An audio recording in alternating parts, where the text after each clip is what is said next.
araw nga rin po ay nagsimula na po ang registration ng BSKE election. Kaya ngayong papalapit na ang barangay at SK election, mahalagang alamin ng mga hakbang sa pagpaparehistro. Kaya naman tatalakayin natin ang lahat ng yan dito sa Usap Publiko.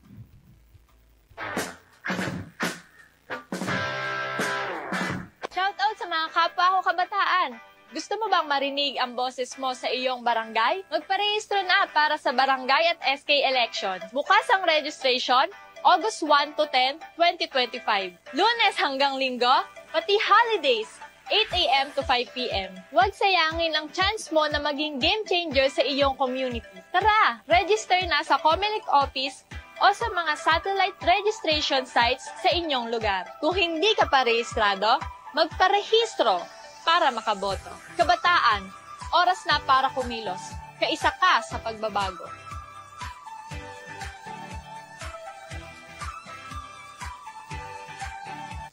At kasama nga natin ngayong umaga si Attorney Elinita Julia Tabangit Kabuyan, ang Provincial Election Supervisor 3 ng Comelec Baguio Benguet. Good morning, Attorney.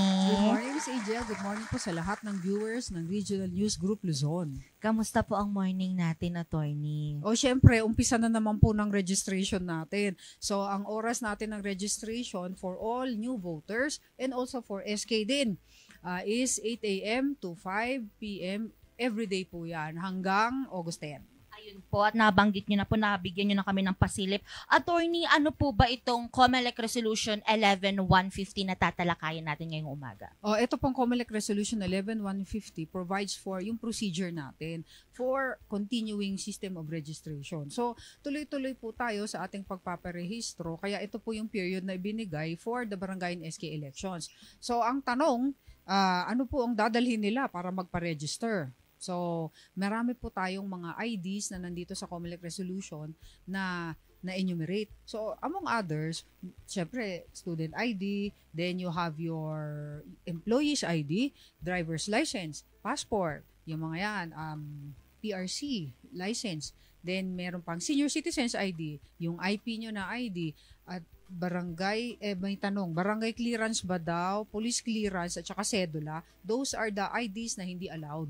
Bakit po, Attorney? Kasi you just can get any ID na pwedeng, yan, kuha ka lang, punta ka lang doon, sabihin mo lang yung pangalan mo, makukuha mo lang agad. So, hindi nalalaman talaga kung ikaw talaga yun. Kaya yan ang hindi honored na mga IDs.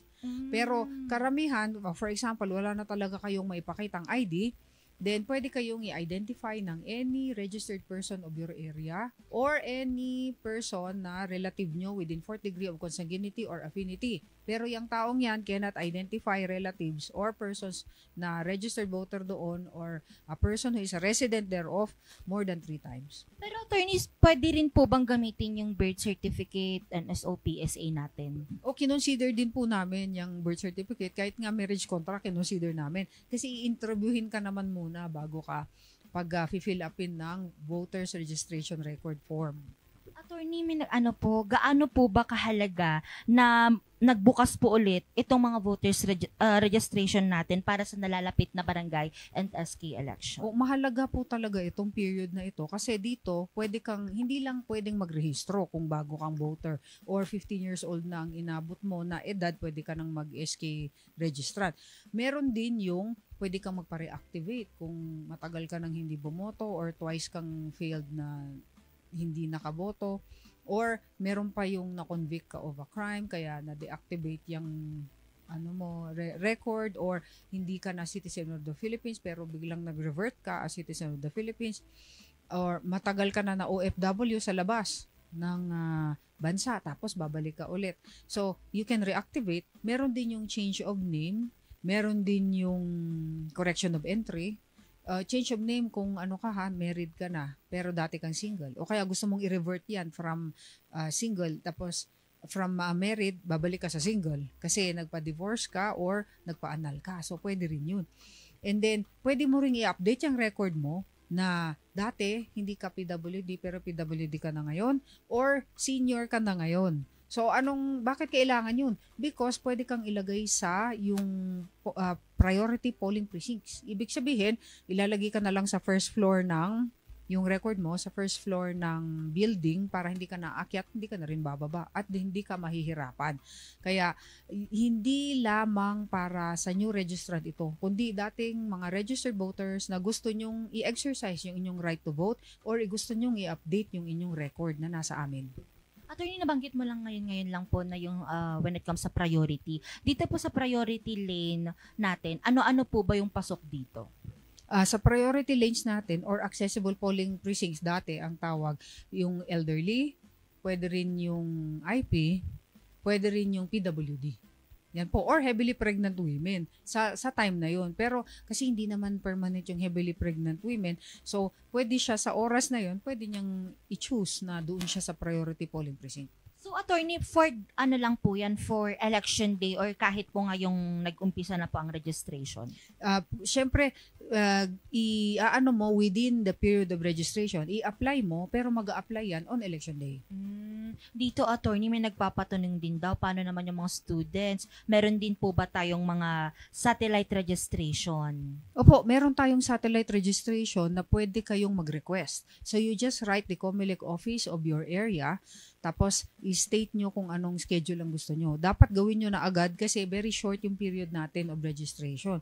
And then meron sa Baguio City ngayon, nasa Fairview Barangay sila, naka-satellite yan, and also sa SLU. So, pwede kami pumunta sa schools, pwede sa yung bang establishments, pwede rin sa government offices. Attorney, sinong pwedeng mag-ano po dito, mag-apply?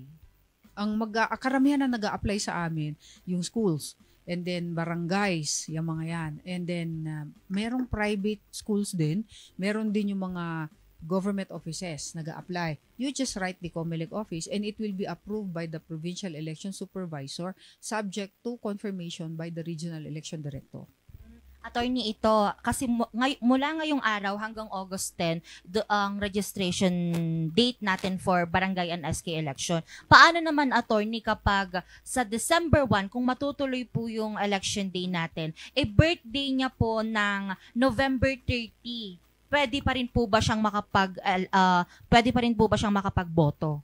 Ang magpa-register siguro, ibig nyo sabihin. O pwede, basta on or before, you will turn 15 kung SK ka, or you will turn 18 kung regular voter on or before the day of the elections. So the day of the elections is December 1. So pwede pa yon for as long as you meet the residency requirement. Ano po itong mga requirement na ito? You should be at least 6 months there in the place where you intend to vote. Nabanggit nyo na naman po, attorney, 6 months. Pwede daw, possible po ba, attorney, na mag-double registration daw? Ito yung double registration. It is punishable as an election offense. Punishable siya by not less than 1 year or 6 years nor more than 6 years imprisonment kasi election offense. Ngayon ito, dati kasi sa Omnibus Election Code, meron tayong Section 261 na nagpo-provide ng lahat ng election offenses. Etong mga to kasama sa subsection Y, nakalagay doon double registration. Bawal yun. Ibig sabihin, you registered twice or more.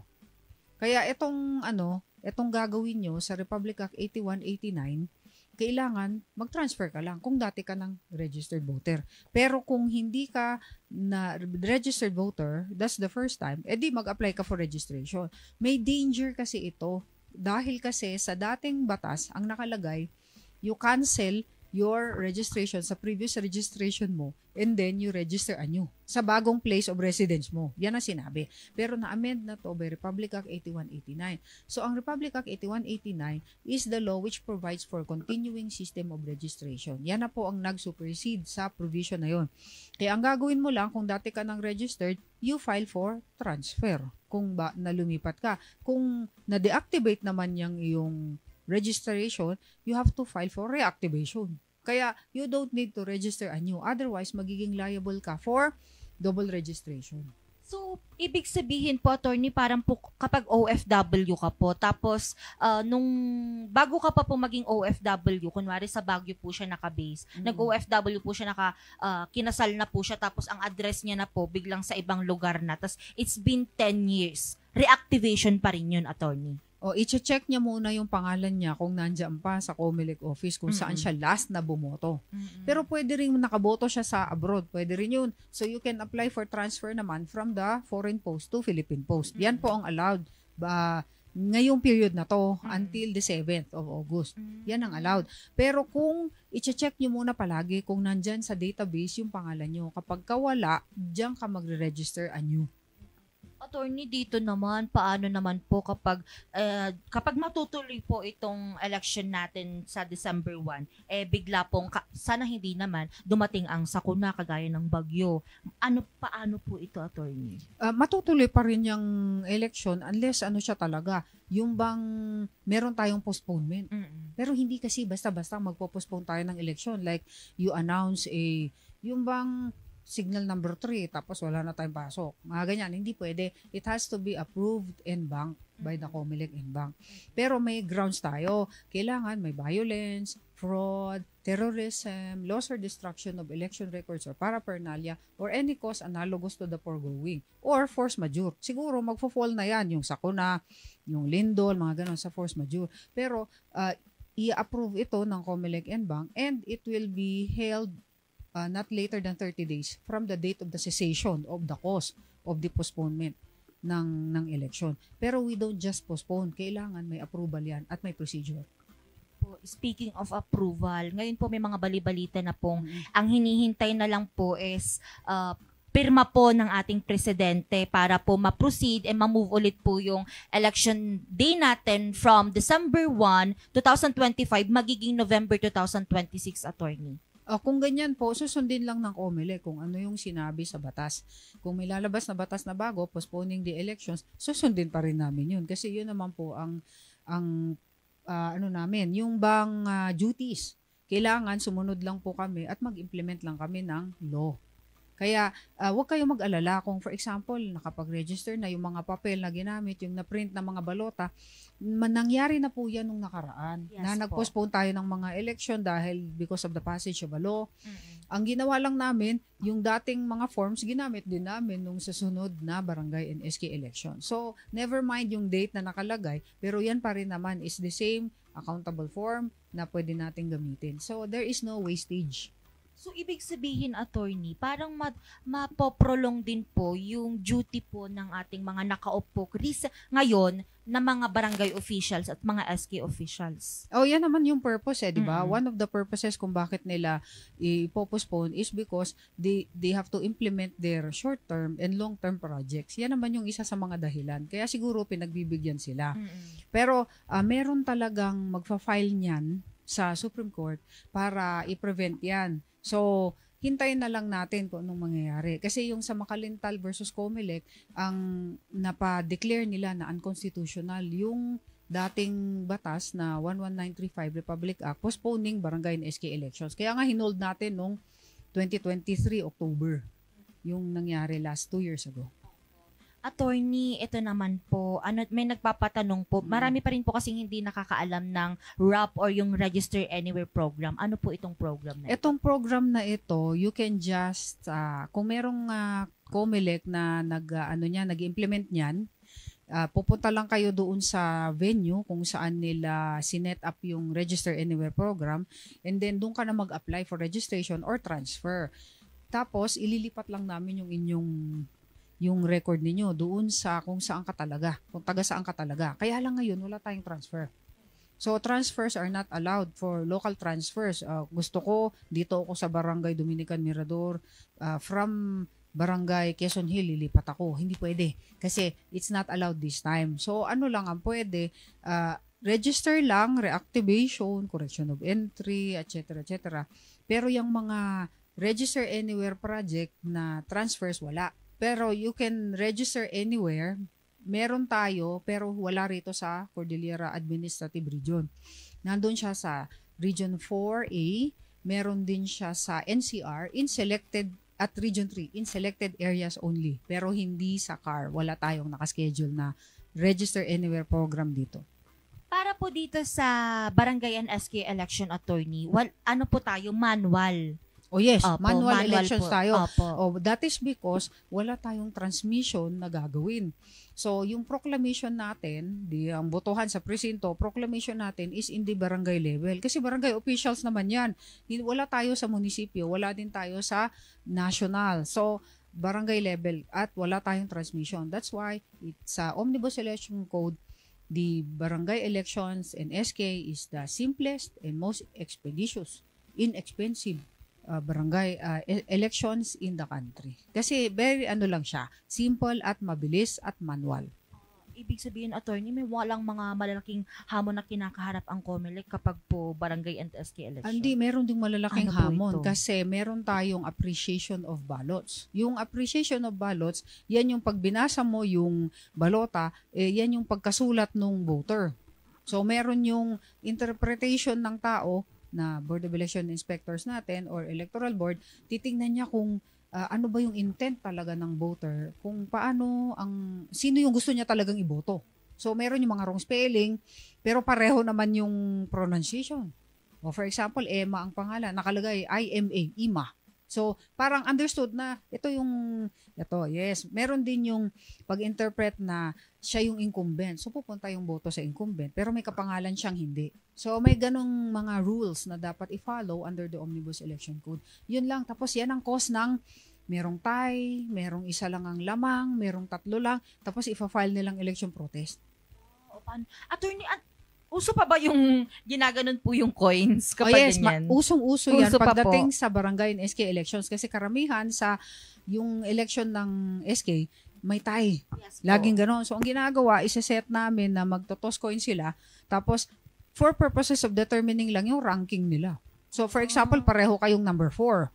Di magtotoss coin sila, kung nag-agree sila na 3 times yun, di 3 times na gano'n, sino yung ma-favor by luck? Di siya yung number 4, yung susunod yung number 5. Ayun, attorney. So, parang dahil po manual tayo, how do we make sure naman, attorney, na parang syempre may mga tao pa rin nangangamba kung tama pa ba yung binibilang nila, hindi ba sila nadadaya? How do we deal with that, Mas attorney? maganda nga ito sa precinct level kasi andun yung watchers. Tapos, yung dating procedure kasi, di bubuksan yung balota in the presence of everybody and all the watchers. Pagkatapos, ihihiwalay yung mga ballots na yan, babasahin isa-isa ng chairman, itatali board ng poll clerk, ay ng third member, isusulat sa election return ng poll clerk. Kaya kitang-kita yan talaga kung merong pandarayang ginagawa. So, very visible at nakikita ng mga tao. Very public nga siya. Last question naman, attorney. Ano po yung mensahe din natin sa mga kabataan para po ma-push pa sila na mag-register po for SK election? O tulad nung napanood nyo kanina, doon po sa bago nag-start tayo ng program, yan po ay galing sa COMELEC Information Department. So yan pong hinihikayat po namin ang lahat ng kabataan na magpa-register. At syempre, mag-file sila ng Certificate of Candidacy para maging kagawad din sila sa kanilang mga barabarangay. O bakit? Kasi you need to represent yung rights ng kabataan, yung aspirations na gusto ng mga kabataan. You have to be there para yung isulong nyo. At sino pa bang magsusulong yan? Siyempre, kayo rin. At kayo rin ang magkakaroon ng mga projects na yung bang angkop din sa kabataan and para sa improvement ng barangay nyo. Kasi kayo nga ang future namin. Kung maging senior na tayong lahat, di ba, magre-retire na tayo, sila naman ang papalit. Kaya, don't disregard or belittle itong ganitong mga activities kasi it's for you actually. Di naman para sa adults yan. Totoo po yan. Ako po yung mga may gusto po and nai-inspired po para po mamuno sa kanilang mga barangay. Naku po, magpa-register na po tayo dahil kailangan din po natin na magbigay ng ng boses natin kasi ang kailangan for sang panahon ngayon, kailangan po talaga na boses din talaga ang naririnig ng lahat. Oo. At attorney, dito po, ano naman po yung mga schedule natin for registration? Ang schedule natin for registration, syempre, August 1 to 10. Yan lang naman talaga. Very simple lang. Pero sa Baguio City, meron silang offsite sa Fairview. Meron din, naka-flash na tayo ngayon at saka sa SLU. And then meron sa BJMP, sa Pakdal din meron. So naka-schedule na yung mga yan. Makikita nyo po yan sa COMELEC website at sa local FB page of COMELEC. Ayun. Thank you so much, Attorney EJ. Attorney, baka may gusto naman po kayong last message po para po dito po sa ating Resolution 11150. Ito pong COMELEC Resolution 11150, yan po ang ating talagang guide para makapagrehistro tayo, malaman natin yung procedure kung paano i-approve din yung ating mga applications. Kasi hindi naman agad-agad na-approve yan. Kaya sana i-download nyo yan, pakibasa, lalo na yung mga file ng Certificate of Candidacy. Then gusto ko lang i-remind kung interesado po kayong mabasa yung aking book on Insider's Notes on Election Laws. Tungkol po yan sa disqualification cases and also tungkol din sa fundamentals ng election laws kung interesado kayo. At syempre, lalo na yung mga bata na gusto maging election lawyer, meron kayong reference po dyan. So it's available po sa Jet Bookstore. Kung hindi po kayo pwedeng pumunta sa Jet Bookstore, you can message me at 0917-507-2439 or pwede naman kayong mag-message sa aking website, attorneyejtabangin.com. Ayun po, muli maraming salamat, Attorney Elinita Julia Tabangin Kapuyan, ang Provincial Election Supervisor 3 ng COMELEC Baguio Benguet.